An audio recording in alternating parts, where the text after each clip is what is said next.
तो सभी स्टूडेंट्स नमस्कार। आज सभी को डॉक्टर पवन ओबराय की तरफ से मैं स्वागत करता हूं अपने YouTube channel study with doctor Pawan Oberoi पर। तो बहुत इम्पॉर्टेंट वीडियो है स्टूडेंट्स, आप लोगों के लिए बात कर रहे हैं इस वीडियो में सीसीएस यूनिवर्सिटी मेरठ का फूड न्यूट्रिशन एंड हाइजीन का क्वेश्चन पेपर 2022 का। ये लिखा हुआ भले ही चाहे दिसंबर 2021 का है, लेकिन ये पेपर जो था मई 2022 में हुआ था। जैसे इस बार सिचुएशन है कि आपके दिसंबर 2022 में पेपर हो जाने चाहिए थे, लेकिन अप्रैल की सिचुएशन आ गई है तो 2023 में पेपर हो रहा है। तो सेम सिचुएशन लास्ट ईयर थी, है ना। आप समझते होंगे इस चीज़ को, तो ज़्यादा एक्सप्लेन करने की आपको ज़रूरत नहीं है, आप समझदार हैं सभी बच्चे।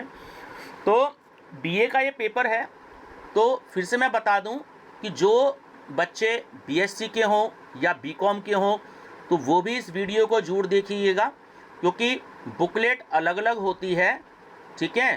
बीकॉम और बीएससी वालों की बुकलेट सेम थी और बीए वालों की बुकलेट अलग होती है, क्योंकि बीए का पेपर जो है वो पहले होता है सुबह मॉर्निंग शिफ्ट में, और जो बीकॉम और बीएससी का पेपर था वो बाद में हुआ था, शायद 11 से 2 की शिफ्ट में हुआ था, 11 से 1 की शिफ्ट में, और मॉर्निंग में 7 से 9 की शिफ्ट में केवल बीए का, क्योंकि बीए के एक्चुअली बच्चे बहुत ज़्यादा होते हैं, तो इस वजह से यूनिवर्सिटी ने इस बार भी अलग अलग करवाया और लास्ट ईयर भी अलग अलग था।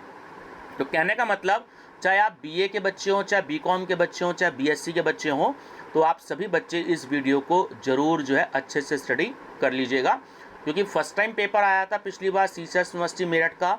तो यूपी की जितनी भी यूनिवर्सिटीज़ हैं एनईपी के अकॉर्डिंग जो भी कोई बच्चे पढ़ रहे हैं तो इस क्वेश्चन पेपर की स्टडी जरूर कर लीजिएगा। तो चैनल सब्सक्राइब कर लीजिएगा। सबसे पहले study with doctor Pawan Oberoi, और उसमें एक प्लेलिस्ट बनी हुई है फूड न्यूट्रिशन एंड हाइजीन की। 3 क्वेश्चन पेपर एक्चुअली मैं 3 सेट डिस्कस कर चुका हूँ, सारे सेट अलग अलग थे सीसीएस यूनिवर्सिटी मेरठ के। ये मैं आपसे 4th सेट डिस्कस कर रहा हूँ और 2 सेट मेरे पास में और हैं, तो मैं 2-4 दिन में उनको भी डिस्कस मैं कर दूंगा आपसे, ठीक है व्यूअर्स। तो उसमें जो ग्रीन कलर का थंबनेल है उसमें इंग्लिश में वीडियो है, और जो रेड कलर का थंबनेल है उसमें हिंदी मीडियम में वीडियो है, ठीक है। तो आप प्लेलिस्ट विजिट कर लीजिएगा, और जैसे ये वीडियो आप तक पहुँचे तो अपने फ्रेंड सर्कल में ज़रूर शेयर कर लीजिएगा, ठीक है, ताकि वो लोग भी बेनिफिट ले सकें। तो क्यू सीरीज़ थी, इस बार सेकेंड टाइम पेपर होगा, और मेरी आप प्लेलिस्ट में देखेंगे तो 3000 से ज़्यादा एमसीक्यूज़ हैं। तो सारे आंसर सीसीएस यूनिवर्सिटी की आंसर की के अकॉर्डिंग मैंने लगाए हैं।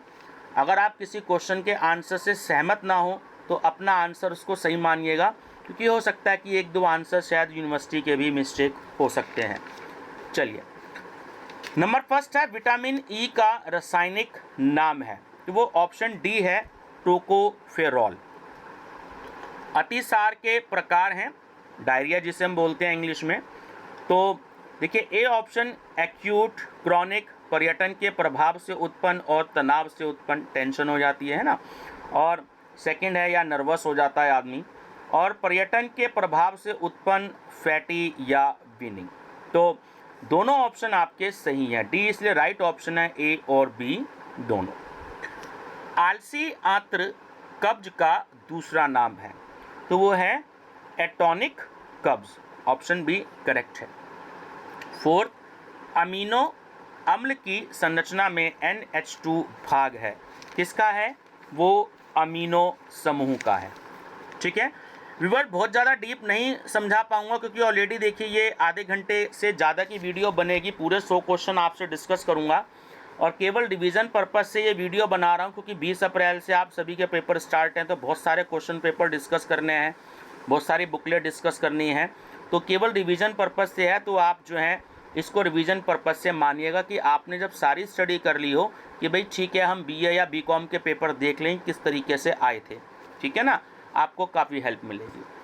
क्वेश्चन नंबर 5th है कि प्रोटीन का पोषण मूल्य निर्भर करता है, तो अमीनो अम्ल की संख्या पर भी और अमीनो अम्ल के प्रकार पर भी, ठीक है। तो सी ऑप्शन राइट है, ए और बी दोनों पर। बुखार में और बाद में प्रोटीन की आवश्यकता किस प्रकार बदल जाती है, तो वो बढ़ जाती है। अधिक ग्लूकोज एक्स में वाई रूप में जमा होता है, एक्स एवं वाई क्या है? तो देखिए X को हम कहते हैं यकृत, इंग्लिश में बोलते हैं लिवर, और Y को हम कहते हैं ग्लाइकोजन। तो आपका ए ऑप्शन जो है वो करेक्ट आंसर है। कौन सा सैकेराइड आंतों की कोशिकाओं में कैल्शियम के अवशोषण में सहायता करता है? तो वो है लैक्टोज। निम्नलिखित में से कार्बोज का स्रोत क्या है? तो देखिए आलू, अरबी और चुकंदर, तो ये तीनों ही होते हैं, तो डी जो है वो इसका राइट ऑप्शन है। उपयुक्त सभी। कैल्शियम, फास्फोरस और सोडियम है, तो क्या होते हैं? वो मेजर तत्व होते हैं, मेजर एलिमेंट होते हैं, तो ऑप्शन ए जो है वो राइट आंसर है। किसी भी समय का भोजन बनाते समय गृहिणी को प्रत्येक वर्ग में अवश्य लेना चाहिए क्या? कम से कम एक खाद्य पदार्थ, 1 फूड स्टफ। शरीर को पर्याप्त मात्रा में ऊर्जा एवं शक्ति कम मिलती है, तो जब उत्तम पोषित होने पर when one has optimum nutrition. देखिए जब खाना अच्छा होता है ना, तभी हमारे शरीर को ऊर्जा और एनर्जी मिलती है। ठीक है, अगर हम सोचें कि हम मोमोज खा लें या हम जो है चाउमीन खा लें या पिज़्ज़ा खा लें या बर्गर खा लें, तो ये तो सिर्फ आपके जीभ के टेस्ट के लिए है ना। तो आप सोचें कि इनसे हम खा लें तो थोड़े टाइम के लिए पेट जरूर भर सकता है, बट खाना खा के ही हमें सेटिस्फैक्शन मिलता है। प्रोटीन की न्यूनतम इकाई है तो वो होती है अमीनो अम्ल। किस प्रकार के भोज्य पदार्थ को रक्षात्मक भोज्य पदार्थ कहते हैं? तो ऑप्शन सी, जिसमें विटामिन और खनिज अधिक हों। यह कार्बोहाइड्रेट रक्त शर्करा भी कहलाती है, तो उसको हम ग्लूकोज कहते हैं। जंतु स्टार्च का दूसरा नाम है, तो वो होता है ऑप्शन ए ग्लाइकोजन। ऊष्मा एवं शक्ति उत्पादक पदार्थ है, तो वो है वसा। किस विटामिन की प्राप्ति सूर्य के प्रकाश द्वारा होती है? तो विटामिन डी की, है ना। चलिए ऑप्शन डी करेक्ट है। पके हुए फलों में कौन सा कार्बोज होता है? तो वो होता है पेक्टिन। 20 कौन से विटामिन्स का शरीर में संश्लेषण होता है? होता है विटामिन ए और विटामिन डी। स्कर्वी किस विटामिन की कमी से होता है? तो वो होता है विटामिन सी। कैरोटीनाइट एवं रेटिनॉल किस विटामिन के विभिन्न प्रकार हैं? तो वो है विटामिन ए के। आयोडीन का प्राणिज साधन है, तो वो होता है समुद्रिक मछलियाँ। मस्तिष्क का कौन सा भाग प्यास को नियमित करता है? Option D hypothalamus. किस विटामिन को रक्त में थक्का जमाने वाला विटामिन कहते हैं? उसको हम कहते हैं विटामिन के। आहार में ताजे फल और सब्जियों को इस रूप में सम्मिलित किया जाता है, तो जब हम ताजे फ्रूट्स लेते हैं और सब्जियां लेते हैं तो वो होता है सुरक्षात्मक भोज्य तत्व, प्रोटेक्टिव फूड्स। विटामिन ए तथा डी घुलनशील है, तो वो होता है फैट में, वसा में। देखिए मैचिंग के क्वेश्चन भी आ जाते हैं। निम्नलिखित में से कौन से आवश्यक वसीय अम्ल हैं? तो ऑप्शन ए करेक्ट है ना। केवल 2 इसमें सही है। आपका फर्स्ट नंबर है आपका लिनोलिक एसिड और सेकंड है आपका एराकीडोनिक एसिड। तो ऑप्शन ए करेक्ट है आपका 1 और 2। विटामिन एच का दूसरा नाम क्या है? उसे हम कहते हैं बायोटिन। एकमात्र विटामिन जिसमें कोबाल्ट होता है, तो ये होता है विटामिन B12। बहुत इंपॉर्टेंट क्वेश्चन है। निम्नलिखित में से किसको कैल्शियम का भंडार कहा जाता है? हड्डियों को, बोन्स को। शरीर में लौह लवण का अवशोषण शीघ्रता से किस रूप में होता है? फेरस। मरामस का कारण है, तो देखिए ऑप्शन ए करेक्ट है इसमें भी। जब प्रोटीन की कमी हो जाती है भोजन में और कैलोरी की कमी हो जाती है तो वो मरामस होती है, ये बीमारी का नाम है। ऑप्शन ए करेक्ट है। सुक्रोज का जलीय अपघटन किस रूप में होता है? तो इसमें भी देखिए एक अणु ग्लूकोज और सेकंड एक अणु फ्रक्टोज, तो ए ऑप्शन करेक्ट है इसका, है ना, फर्स्ट एंड सेकंड। सूची एक्स में दिए गए विटामिन्स का सूची वाई में दिए गए उनके रासायनिक नामों से मिलान कीजिए। तो इसमें अगर आप ध्यान से देखें तो मैं आपको बता देता हूं। जो आपका फर्स्ट है विटामिन B12, तो वो सी के साथ करेक्ट है, साइनोकोबालामिन। और जो सेकंड है आपका विटामिन B6, तो वो डी के साथ करेक्ट है आपका पायरिडॉक्सिन। तो इसमें आपका जो ऑप्शन नंबर सी है वो करेक्ट है। खाद्य रेशा संबंधित है, तो वो होता है अघुलनशील रेशा से। 37, कौन सी ग्रंथि रक्त में कैल्शियम की मात्रा को नियमित करती है? तो होती है पैराथायराइड ग्रंथि। ICMR के द्वारा कितने भोज्य समूह दिए गए हैं? तो केवल 6। संतुलित आहार निम्नलिखित का बना होता है, सभी 6 पोषक तत्वों का। गर्भावस्था के दौरान एक महिला का BMI कितना होना, कैसा होता है? तो वो बढ़ जाता है, ठीक है। चलिए नेक्स्ट है आपका 41, हमारे आहार में रेशे का मुख्यतः क्या योगदान है? तो वो होता है नियामक। निम्नलिखित में से पानी में घुलनशील विटामिन कौन से होते हैं? तो एक होता है बी और एक होता है सी, तो ऑप्शन नंबर डी जो है वो करेक्ट है। सूची एक्स में पोषक तत्वों का सूची वाई से रोगों के साथ मिलान कीजिए। तो देखिए इसमें ए ऑप्शन करेक्ट है आपका। जो कार्बोहाइड्रेट है उससे क्या होता है? उससे डायबिटीज़ की बीमारी हो जाती है, मधुमेह हो जाता है। बी जो है जो लोहा यानी कि आयरन, तो उससे क्या हो जाता है? एनीमिया, जब खून की कमी हो जाती है तो उसे में एनीमिया, रक्ताल्पता हो जाती है। विटामिन ए, तो विटामिन ए के कारण जो है वो केराटोमलेशिया हो जाता है, और जो आयोडीन है उसकी जो है कमी के कारण जो है वो घेंगा हो जाता है, ठीक है। तो ए ऑप्शन जो है वो आपका करेक्ट है। जब आहार में एक या एक से अधिक पोषक तत्वों की कमी या अधिकता होती है तो इसको क्या कहते हैं? इसको हम कहते हैं असंतुलन। शरीर में खनिज लवणों का क्या कार्य है? तो देखिए वो शरीर निर्माणक भी होते हैं और सुरक्षात्मक भी होते हैं, तो सी राइट ऑप्शन है, ए और बी दोनों। भोजन के कार्य देखिए सामाजिक भी होते हैं, मनोवैज्ञानिक भी होते हैं और शारीरिक भी होते हैं, तो डी राइट ऑप्शन है, उपयुक्त सभी। शरीर के किस अंग में सबसे ज़्यादा पानी पाया जाता है? मस्तिष्क में, ऑप्शन नंबर ए। भोजन चूषक कार्य या प्रक्रिया क्या कहलाती है? वो कहलाती है पोषण, न्यूट्रिशन।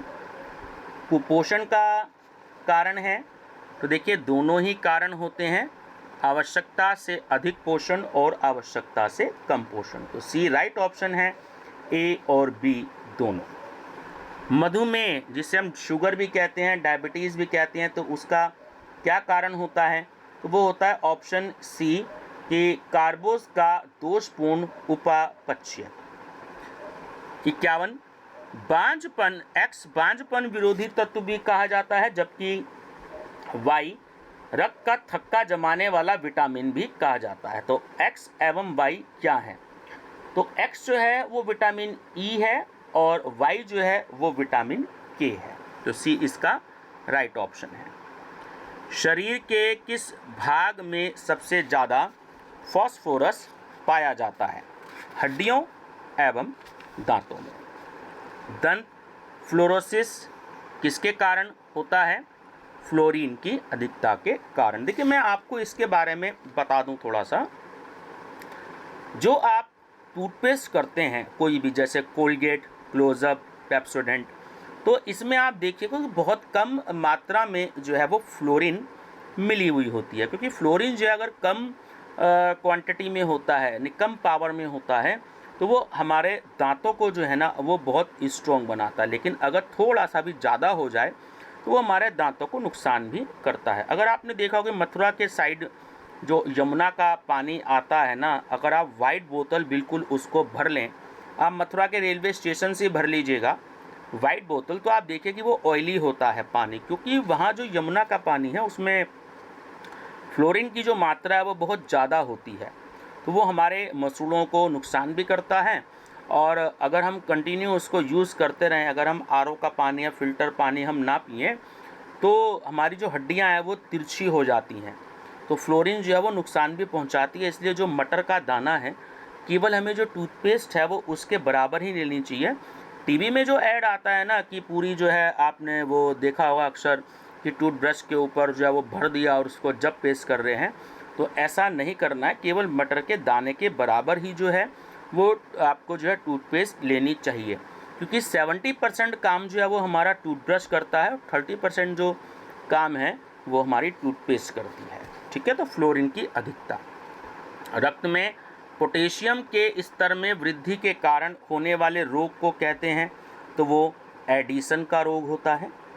निम्नलिखित में से कौन सा फाइबर पानी में घुलनशील है? तो वो होता है फाइबर पेक्टिन।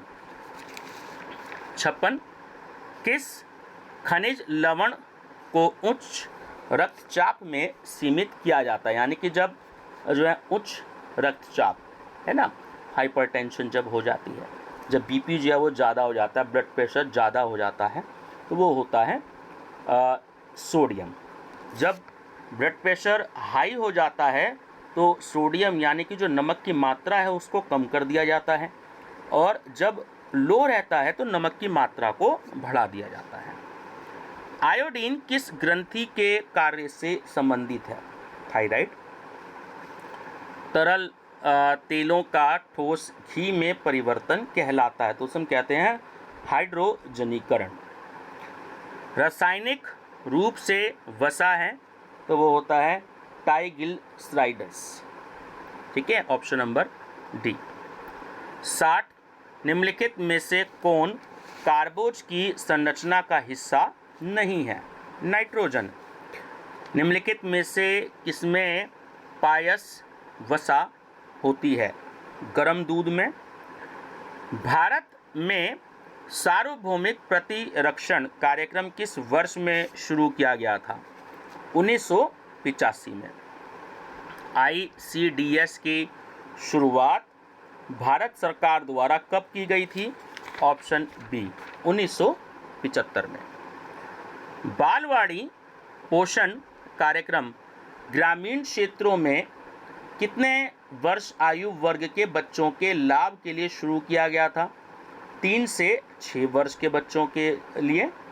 मध्याह्न भोजन कार्यक्रम को डैश के रूप में जाना जाता है, आपने अक्सर सुना होगा, है ना, तो वो होता है स्कूल लंच कार्यक्रम जो होता है, जिसे हम मिड डे मील भी कहते हैं, सरकारी स्कूलों में जो चलता है। GOBI का अर्थ क्या है? ऑप्शन है कि विकास की निगरानी, मौखिक पुनर्जलीकरण, स्तनपान और प्रतिरक्षण। तो ए ऑप्शन जो है वो इसका राइट ऑप्शन है। एक विकास चार्ट का संभावित उपयोग होता है, तो विकास की निगरानी, नैदानिक परीक्षण और योजना एवं नीति निर्माण, तो तीनों ही होते हैं। डी राइट ऑप्शन है, उपयुक्त सभी। गर्भावस्था और धात्रीवस्था को छोड़कर जीवन के किसी भी अन्य समय की तुलना में डैश में सभी पोषक तत्वों की आवश्यकता होती है, वो होता है किशोर अवस्था। Option number C. निम्नलिखित में से कब्ज का क्या कारण है? तो तरल पदार्थों की कमी भी हो सकती है, रेशे की कमी भी हो सकती है और पोटेशियम की कमी भी हो सकती है, तो डी जो है वो राइट ऑप्शन है, उपयुक्त सभी। अतिसार से पीड़ित रोगियों को निम्नलिखित में से किस पोषक तत्व से पूरी तरह बचना चाहिए जिनको डायरिया हो जाता है? तो वो होता है हमारा वसा, ऑप्शन नंबर डी। कम वजन वाले लोगों के लिए आहार सिद्धांत है, तो वो होता है उच्च कैलोरी होनी चाहिए और उच्च प्रोटीन होना चाहिए। स्थूलता का कारण है, तो अतिरिक्त कैलोरी का उपभोग भी और ऊर्जा उत्पादन में कमी भी, तो दोनों ही होने चाहिए। डी ऑप्शन राइट है, ए और बी दोनों। मधुमेह के लक्षण क्या है? यानी जिन्हें शुगर हो जाती है, डायबिटीज़ हो जाती है, तो उन्हें बहुमूत्रता यानी कि वो यूरिन बार बार जाते हैं, उनको जो भूख भी बहुत ज़्यादा लगती है और उनको प्यास भी बहुत ज़्यादा लगती है। तो डी ऑप्शन जो है वो इसका राइट है, उपयुक्त सभी। शिशु अवस्था में वृद्धि एवं विकास को प्रभावित करने वाला कारक है, तो तीनों ही हैं। आनुवांशिक कारक भी होते हैं, गर्भाधान के समय माता पिता का स्वास्थ्य और गर्भावस्था के दौरान माँ का स्वास्थ्य और देखभाल, तो डी ऑप्शन राइट है, उपयुक्त सभी। 75 किशोरों को आहार में लौह तत्व बढ़ाने हेतु देना चाहिए, तो उन्हें हरी पत्तेदार सब्जियां, गुड़, अनार, आंवला और सोयाबीन देनी चाहिए, बी राइट है। उच्च रक्तचाप का सामान्य स्तर है, देखिए एक नॉर्मल इंसान जो होता है उसका जो हाई ब्लड प्रेशर है वो 120 mmHg होना चाहिए और जो लो है वो 80 होना चाहिए, ठीक है।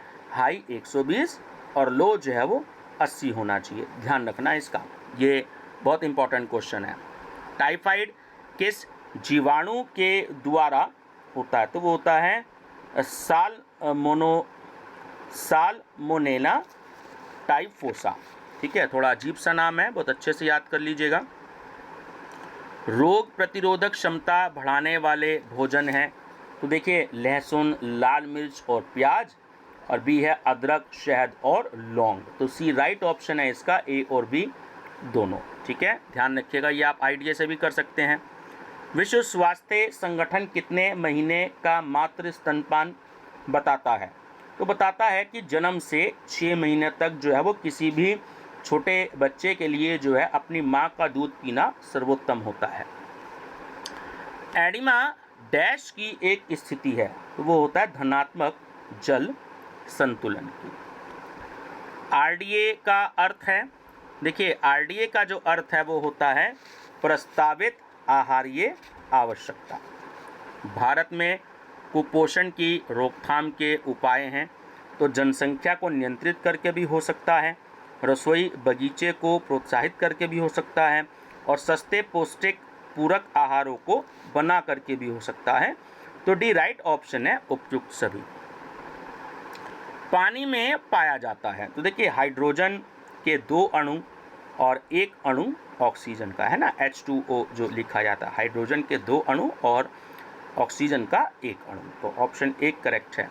शिशुओं को कितने महीने के बाद दूध छुड़ाने की प्रक्रिया शुरू करनी चाहिए?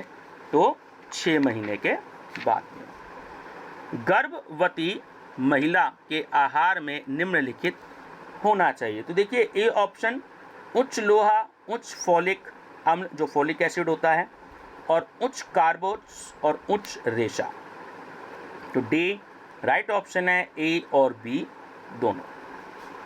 डैश को राष्ट्रीय पोषण सप्ताह माना जाता है, तो 1 सितंबर से लेकर के 7 सितंबर को राष्ट्रीय पोषण तत्व मनाया जाता है। विटामिन सी किस कारण से नष्ट हो जाता है? तो ताप के कारण और पैराबैंगनी किरणें है ना, अल्ट्रावायलेट जो किरणें होती हैं, तो सी ऑप्शन करेक्ट है, ए और बी दोनों। बच्चों में विटामिन डी की कमी का लक्षण है, तो वो है रिकेट्स। माँ के दूध के अलावा कौन सा दूध शिशुओं के लिए उपयुक्त होता है? तो देखिए ध्यान रखना, गाय का दूध है ना, सबसे पहले तो माँ का दूध, उसके बाद फिर गाय का दूध। निम्नलिखित में से संतृप्त वसा के स्रोत कौन से हैं? देखिए डी ऑप्शन करेक्ट है, ए और सी दोनों। ए में है आपका घी और वनस्पति, और सी में है आपका नारियल तेल है ना, कोकोनट ऑयल, तो डी ऑप्शन करेक्ट है। गर्भावस्था की कुल अवधि होती है तो 280 दिन की होती है। आंत्र ज्वर में आहार का सिद्धांत है तो ऑप्शन ए उच्च प्रोटीन और उच्च कैलोरी। सामान्य उपवास शर्करा के स्तर हैं तो 70 से लेकर के 110 mg/dl, ठीक है। एक्स का स्तर मधुमेह के दौरान खून में बढ़ जाता है तो एक्स क्या है, तो बढ़ता है ग्लूकोज, जब ग्लूकोज हाई हो जाता है ना शुगर के पेशेंट का। उच्च रक्तचाप में किस प्रकार का भोजन प्रतिबंधित है, तो हाई बीपी में एक तो अचार नहीं लेना चाहिए और एक जो है वो केक नहीं लेना चाहिए। धात्री अवस्था में मुख्यतः कौन से पोषक तत्वों की आवश्यकता होती है, तो सभी की होती है, कैल्शियम, लोहा, ऊर्जा, प्रोटीन, विटामिन डी और रेशा। डी राइट ऑप्शन है, उपयुक्त सभी। 4 से 5 महीने के शिशुओं को पूरक आहार के रूप में निम्नलिखित में से क्या शामिल किया जा सकता है, तो अंडा, मसला हुआ केला, छनी हुई सब्जियों का पानी, तो डी राइट ऑप्शन है, उपयुक्त सभी। शिशु जन्म के बाद 2 से 3 दिन तक मां के स्तन से गाढ़ा पीला पदार्थ निकलता है, ठीक है, उसे क्या कहते हैं, तो उसे हम हिंदी में कहते हैं फेनुस और इंग्लिश में कहते हैं कोलोस्ट्रम, ठीक है। निम्नलिखित में से विटामिन के का मुख्य स्रोत क्या है, तो वो होता है पालक, ऑप्शन ए। और लास्ट क्वेश्चन है कि इंसुलिन एक प्राकृतिक हार्मोन है या किस अंग अथवा ग्रंथि के द्वारा स्रावित होता है, अग्नाशय, जिसे हम इंग्लिश में कहते हैं पैनक्रियाज, है ना। पैनक्रियाज एक्चुअली सही से काम नहीं कर पाती हैं, उसमें इंसुलिन नहीं बन पाता है, तो इसलिए जो है डायबिटीज़ की बीमारी जो है वो लोगों को हो जाती है। और इस समय इंडिया में हर 14 में से एक इंसान को जो है शुगर की बीमारी हो रही है, ठीक है व्यूअर्स। तो जैसे ही आपको ये वीडियो मिले अपने फ्रेंड सर्कल में जरूर शेयर कर दीजिएगा। आप PDF भी ले सकते हैं, मेरे पे केवल 50 रुपीज़ डिपॉजिट करा करके 6396242878 जो व्हाट्सएप नंबर है केवल मैसेज कीजिएगा। उसमें आपको हिंदी मीडियम में या इंग्लिश मीडियम में जिसमें भी आप चाहें तो वो, और 600 क्वेश्चन मेरे पास हैं, यानी कि 6 सेट हैं मेरे पास CCS यूनिवर्सिटी मेरठ के टोटल। तो वो 6 सेट की यानी कि 600 क्वेश्चंस तो वो हो गए जो कि आपको मार्केट में कहीं नहीं मिलेंगे 6 सेट, वो सिर्फ मेरे पास ही अवेलेबल होंगे।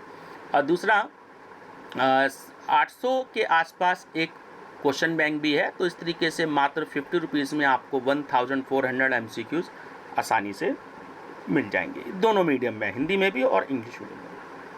मेरी तरफ से आप सभी को बेस्ट ऑफ लक, बने रहिएगा study with doctor Pawan Oberoi channel पर। Thank you.